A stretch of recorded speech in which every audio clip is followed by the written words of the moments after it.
Femmes qui veulent perdre beaucoup, notamment les femmes qui veulent perdre beaucoup vite, parce que je sais pas pourquoi les hommes ont tendance à moins se faire conseiller ça. C'est une question, je sais pas, de société. Euh, c'est depuis que je n'ai plus d'appétit. Ah oui, t'as plus d'appétit. Ah, ça c'est chiant par contre. Parce que t'as plus d'appétit, tu vois. Voilà, c'est compliqué.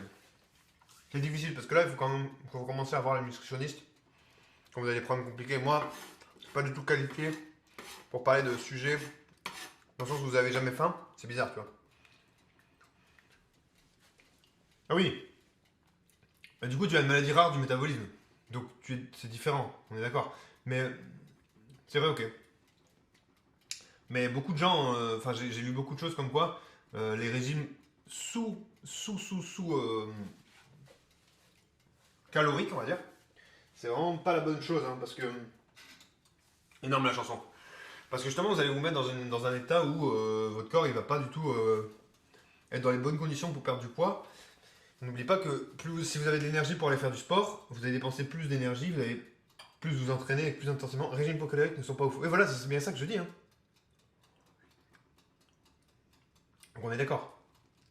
Par exemple, moi, quand je vais à la salle de musculation, même si je voulais perdre du poids, bah, je ferai en sorte d'avoir de l'énergie au moment où je vais à la salle. Donc manger dans les bonnes conditions autour de mes entraînements, obligé. Même si, bon, je veux pas perdre de poids, mais si vous n'avez pas l'énergie dans la salle de muscu quand vous faites votre sport, ben, vous n'allez pas réussir à avoir cette pêche qui fait que vous surpassez un peu dans la salle. Parce qu'il y a aussi un côté surpassement. Que vous vouliez prendre du muscle ou en perdre, votre corps, il faut que vous le mettiez dans une zone euh, d'inconfort, dans le sens où vous deviez quitter votre zone de confort. Je fais 50 poivre, ou œuf ou basique. Basique, je fais, basique. Basique version ici. On peut faire poivre si vous voulez, il suffit d'ajouter du poivre à la sauce. Pour ceux qui veulent prendre du muscle, bah, il faut que vous mettiez un peu plus lourd de plus en plus. Dans le sens où bah, vous voulez être plus musclé, donc il faut que vous soyez plus fort. Vous êtes plus fort, il faut que vous soyez un peu plus lourd. Enfin, c'est assez logique. Pour perdre du poids le plus efficace en termes de difficulté aux sont les régimes IGB et chronisation pour lisser les pics de glucose, baisse de la glycémie, donc baisse des fabrications de gras. Ok, bah ça je suis assez d'accord. IGB, ouais. Indice glycémique bas, c'est ça IGB. D'accord.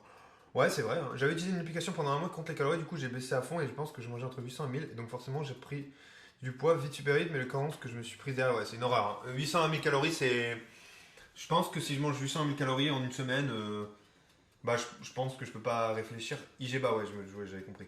Je pense que si je mange entre 800 et 1000 calories, moi, hein, mon cerveau va vite être peu alimenté, quoi. On va vite mourir, quoi. Enfin, pas mourir, mais vraiment être dans un état de stress métabolique horrible. Après, je fais un jeûne pas le matin, j'attends 16 heures. Ok, ah ouais. Après, le jeûne intermittent, ça peut être une bonne chose. Je m'y connais pas assez. J'en ai jamais testé. J'ai des potes qui le font et ça marche. Je connais des gens pas mal qui en font en fait et que ça a bien marché pour leur perte de poids. Après, à voir si quand tu t'arrêtes, ça reprend pas la flèche, je sais pas trop. Donc je rentre pas parce que c'est vraiment mauvais. Je ne sais pas comment j'ai fait pour ne pas me m'évanouir. Oui, voilà, non, mais entre 800 et 1000, c'est du